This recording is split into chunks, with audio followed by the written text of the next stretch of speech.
présente, je m'appelle Hélène Lemine, je suis artiste visuelle et je suis enseignante aux Beaux-Arts de Sousse. Je fais aussi partie du collectif Rouileb.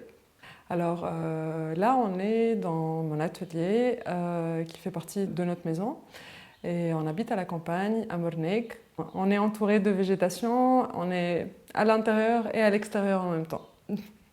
J'ai toujours su que j'allais faire quelque chose dans les arts.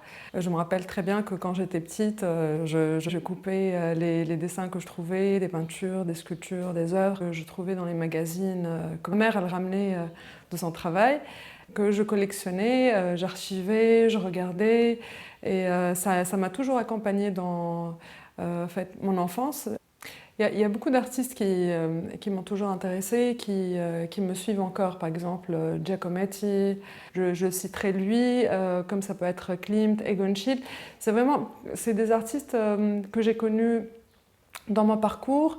Ils font partie un peu de mon ADN aussi. On peut trouver aussi Bill Viola, mais finalement, quand je parle d'artistes avec qui j'ai un contact particulier, c'est des artistes aussi où j'ai vu leur œuvre directement. Comme si j'avais senti un peu leur souffle à travers leurs travaux. Mais c'est assez souvent aussi le quotidien, l'endroit où je vis. Voilà, tout ça, ça me travaille énormément et ça vit avec moi dans ma pratique, je pense. J'ai eu un gros déclic quand je suis partie à la région du Nord-Ouest où je me retrouvais dans des forêts immenses où il y avait beaucoup d'arbres centenaires et peut-être même plus.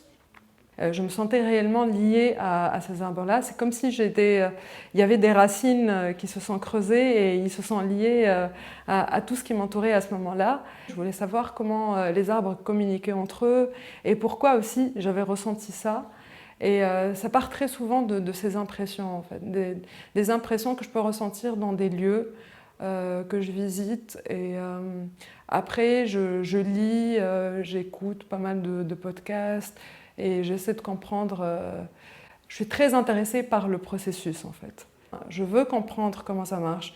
Je veux comprendre comment des images arrivent, surviennent dans mon cerveau et pourquoi il y a des connexions qui se créent avec d'autres images antérieures.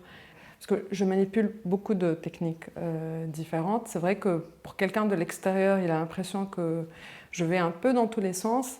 Mais pour moi, en fait, à chaque fois que je dessine ou je prenne de l'aquarelle ou essaie de la peinture, c'est comme si j'ai jamais fait Beaux-Arts, c'est comme si je connaissais pas du tout. Et j'essaie de comprendre comment ça marche, j'essaie d'expérimenter un peu les limites aussi. Et j'ai aucun mal à les combiner tous ensemble parce que pour moi, c'est à chaque fois une nouvelle découverte. Et la technique, elle alimente énormément toute ma démarche aussi.